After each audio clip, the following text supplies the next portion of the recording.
first, let's get started with the morning's top story at the news desk. Here's John Palmer. Good morning, John. Good morning, Jane. Stephen, the situation in Beijing and in other cities in China remains extremely tense and confusing this morning.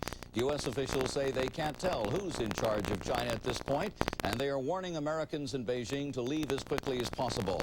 There have been these developments in the past few hours. Sporadic shooting has been reported in the capital and in several other cities in China.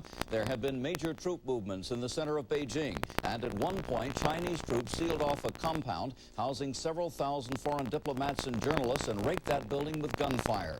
NBC News correspondent Keith Miller is at that housing compound now. He has a report. Keith, what happened there? John, most of the residents and almost all of the Americans have now been evacuated safely. There were no casualties, but there was chaos and terror here just a short time ago. The building came under fire from Chinese troops who suspected a sniper was on the roof. Children of American embassy staff hit the floor as bullets ripped through the apartment, shattering windows. There was heavy gunfire in many sections of the city as huge military convoys moved slowly through the center of Beijing. Many people hid in terror as the troops chanted, "Crush the counter-revolutionaries." Many people were certain civil war was imminent. The troop movement, although ominous in appearance, was apparently a rotation aimed at getting the 27th Army out of Tiananmen Square. These are the soldiers that carried out the massacre of student protesters and their supporters. Diplomatic sources say the 38th Army is being deployed from the west and may occupy the square.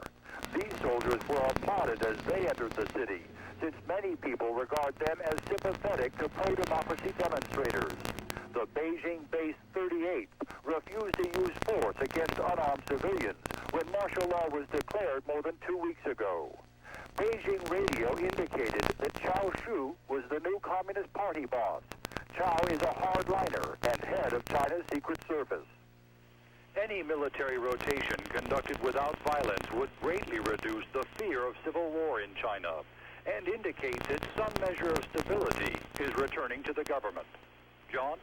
Thank you, Keith. With thousands of foreigners from many countries jamming the airport in Beijing to leave, there have been complaints from Americans that the U.S. government has been slow to charter aircraft to evacuate U.S. citizens.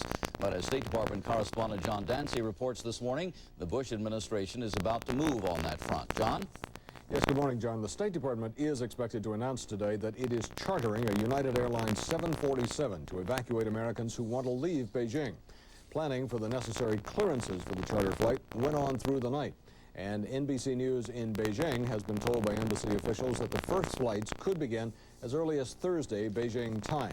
United has told State Department officials it could provide the plane on 6 hours' notice.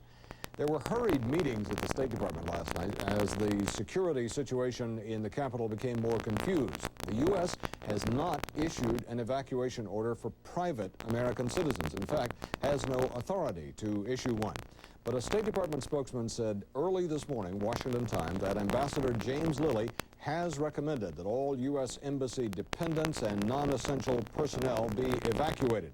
Now, we're being told by our folks in Beijing that that evacuation has already been ordered and planning for it is underway. But we are told at the State Department that, in fact, the decision will be made later today.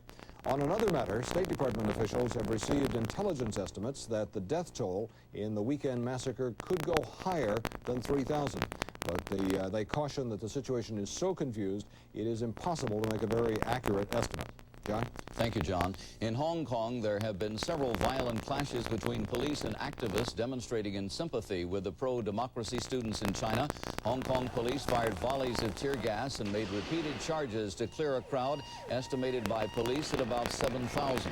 Residents there are worried that they may be subjected to repression from hardline Chinese leaders when Hong Kong comes under Chinese control in 1997. In addition to the protest demonstrations, a general strike is underway in Hong Kong today, protesting the shooting of unarmed students by elements of the Chinese